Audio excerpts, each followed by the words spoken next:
ఊపిరితిత్తుల క్యాన్సర్తో నేను కనుక ఇండియాలో లేకపోతే ఇంకొక ఏడాది 2 నెలలు చనిపోయేటోడండి. నేను దగ్గరుండి ఈ తెమ్మడ ఏదో విచిత్రంగా వస్తున్నది, పోయి హైదరాబాద్లో చెకప్ చేపిద్దాంపా అంటే ఆయన ఎందుకు పెట్ట తక్కువైపోతుంది, ఎప్పుడు వచ్చే తగ్గే కదా, ఎప్పుడు వచ్చే జ్వరమే కదా అన్నాడు. అట్లా కాదని పట్టుబట్టి తీసుకపోతే ఊపిరితిత్తుల క్యాన్సర్, ఒక ఊపిరితిత్తి మొత్తం తీసేసిండ్రు, కీమోథెరపీ చేస్తున్నాడు. నా తండ్రి క్యాన్సర్ని జయించిండు. మీ ఆదిలాబాద్ ప్రజల పుణ్యంతోనే, మీ అందరి పుణ్యంతోనే మా తండ్రి క్యాన్సర్ని జయించిండు. చూసిందా, మనం ఇతరులకు మంచి చేయబోతే ఆ మంచి మనకు కొడుతుందట. నేను ఆదిలాబాద్కి ప్రజలకు సేవ చేద్దామని అనుకుని నేను వస్తే ఆదిలాబాద్లో నాకు నా కన్న తండ్రిని నాకు బతికించింది. ఏమిస్తే కాశీకి పోయి నా కన్న తల్లిదండ్రులు దొరకరంటారు. నా తండ్రి నా తల్లి ఎంతో కష్టపడి చదివించినందుకు మా తండ్రి క్యాన్సర్ని జయించిండు. 4 కీమోథెరపీలు అయిపోయినాయి. ఇప్పుడు రిపోర్ట్స్ బ్రహ్మాండంగా వస్తున్నాయి. ఇంకొక 2 కీమోలు చేద్దాము, ఎందుకన్నా మంచిదని అన్నారు. చూడండి, క్యాన్సర్తో బతికినోడు ఉండడు. 3వ స్టేజ్ 3 క్యాన్సర్ దాటిందంటే పాపం చనిపోవడానికి సిద్ధం కావాల్సిందే.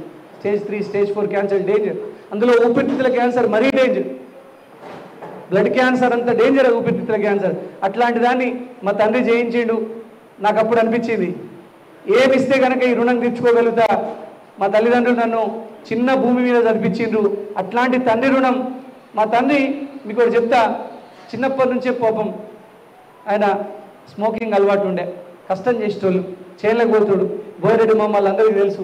అరక పడుతుండే మా తండ్రి, నాగలి దున్నుతుండే, అరక పడుతుండే, మందు కొడుతుండే, రొప్పుతుండే, ఉప్పలు గాల పెడుతుండే అన్నీ.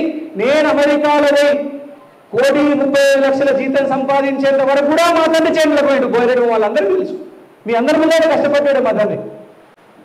నేను ఒకటే చెప్తున్నా, అంత కష్టపడ్డటువంటి వ్యక్తి యొక్క వాళ్ళ పెద్దల పుణ్యం కూడా మనకు వచ్చిందని నేను మనస్ఫూర్తిగా అనుకుంటున్నా.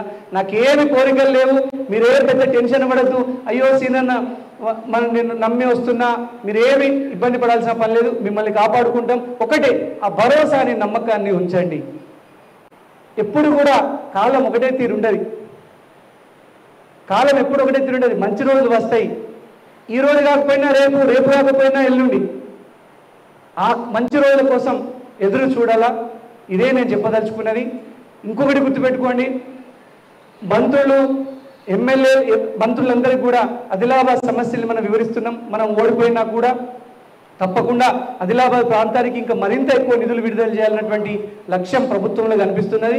మనం అందరం కూడా ఇందిరమ్మ కమిటీలో మీరేమి ఇబ్బంది పడాల్సిన పని లేదు. ఇందిరమ్మ కమిటీలు తప్పకుండా మనం అనుకున్నట్టే వస్తాయి, మీరేం టెన్షన్ పడాల్సిన పని లేదు.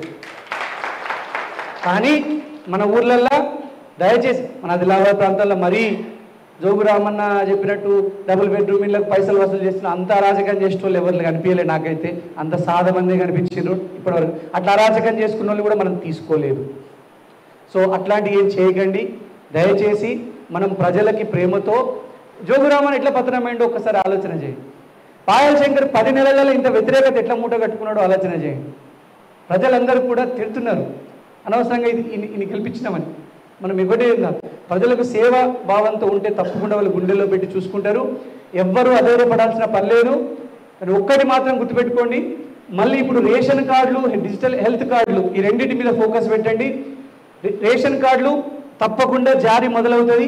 హెల్త్ కార్డులు కూడా, హెల్త్ కార్డులు ప్రతి ఒక్కరికి కూడా ఇప్పియండి. ఆరోగ్యశ్రీ కార్డు అంటే అదే. సో హెల్త్ కార్డులు, రేషన్ కార్డులు కూడా మన కాంగ్రెస్ హయాంలో రేవంత్ అన్నకు అర్థమైంది. Ration card, health card, Indiramma ఇల్లు ఇవి కనీస అవసరాలు అనేది అర్థమైంది రేవంత్ అన్నకు. 10 నెలల కాలంలో ఎన్నో కఠిన నిర్ణయాలు తీసుకున్నారు. బడ్జెట్లో డబ్బులు లేకపోయినా ఇంకా మరింత మనం చేసుకోవడానికి అవకాశం ఉంటుంది. తర్వాత మీరందరూ కూడా ఎన్నికలలో పోటీ చేయాలనుకునే వాళ్ళు ఎంపీటీసీలకు కానీ, జెడ్పీటీసీలకు కానీ, సర్పంచ్లుగా కానీ, కౌన్సిలర్లుగా కానీ చేయాలనుకునే వాళ్ళు ఇప్పటి నుంచే ప్రజలలో ఉండండి. దయచేసి ఇప్పటి నుంచే ప్రజలలో ఉండండి. మీరందరూ కూడా ప్రజలతో మమేకం అవ్వండి.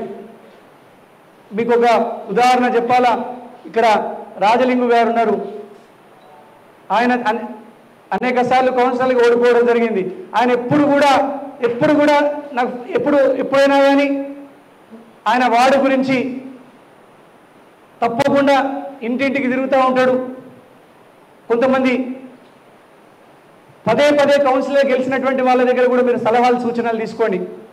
ఉదాహరణకు కలాల శ్రీనివాస్ గారు 3 సార్లు గెలవడం జరిగింది, చందనర్సింగ్ గారు 3 సార్లు గెలవడం జరిగింది, జై రంజాని గారు 4 సార్లు గెలవడం జరిగింది, గంధత్ రాజు గారు 5 సార్లు గెలవడం జరిగింది, బండి సుదర్శన్ గారు 3 సార్లు ఎంపీటీసీగా గెలవడం జరిగింది. ఒక్కసారి గెలవడం ఈజీ, కానీ పదే పదే గెలుస్తున్నారు. ఎందుకనంటే ఖచ్చితంగా దాంట్లో ఏదో మర్మం ఉన్నది, అంటే వాళ్ళ సేవ ఉన్నది. దాన్ని మనం గుర్తించాలా, మంచిని నేర్చుకోవాలా, చెడుని వదిలిపెట్టాలా. ఇది ఒక్కటే రాజకీయాలలో ఎవరు మంచిగా చేస్తే వాళ్ళ దగ్గర నుంచి నేర్చుకోవాలా. 2 సార్లు 3 సార్లు ఎందుకు కౌన్సిలర్గా వాళ్ళు గెలుస్తున్నారు, ఎంపీటీసీలు ఎందుకు గెలుస్తున్నారు, జెడ్పీటీసీలు ఎందుకు గెలుస్తున్నారు అనేది మనం ఒక్కసారి బయటకు తీయాలా. తప్పకుండా మేము ఒక చిన్న సర్వే చేసినాం, బేలాలో రామదాస్ నాగ్లే సాబ్ కోసం సర్వే చేసినాం. బేలా జెడ్పీటీసీ చిత్తుగా ఓడిపోతున్నాడు, కాంగ్రెస్ పార్టీ గెలుస్తున్నది, అక్కడ బీజేపీ ఓడిపోతున్నది, బీఆర్ఎస్ ఓడిపోతున్నది. నేను మీ అందరికీ ముందే చెప్పిన బేలా జెడ్పీటీసీ పెద్ద మనిషి, మరి మాజీ జెడ్పీటీసీ రామదాస్ నాగ్లే గారే నిలబడబడుతుందని పెద్ద మనుషులందరినీ చెప్పిన. తప్పనిగా మనకి ఉన్న విషయం చెప్తే నేను రామదాస్ నాగ్లే గారిని ఒకసారి గట్టిగా చప్పట్లతో మీరు ఆశీర్వాదం పెట్టాలా. పాపం పోటీ చేయను నేను, సార్ నా పరిస్థితి మంచిలే అన్నాడు. కాక నీకు ఎందుకే, మంచి జరుగుతుంది, నువ్వు ఎందుకు టెన్షన్ పడతావే, నీకు మంచి వ్యక్తికి పదవి ఇంట్లోకి వస్తుంది, నీకు అర్థమైందా? సో నేను ఇట్లా అంటున్నాను ఏమనుకోండి, నేను కొంచెం ఒక్కోసారి ముక్కుసూటిగా మాట్లాడతా, కానీ నా ఉద్దేశం ఏంటంటే అక్కడ మన అభ్యర్థి గెలవాలా, మన మనిషి గెలవాలా, అంతే తప్ప నాకు వేరే దురుద్దేశం ఏం లేదు. మీరంటే ఏదో వ్యతిరేకత ఉన్నదని కాదు. ఇప్పుడు ఫర్ ఎగ్జాంపుల్ ఇప్పుడు అక్కడ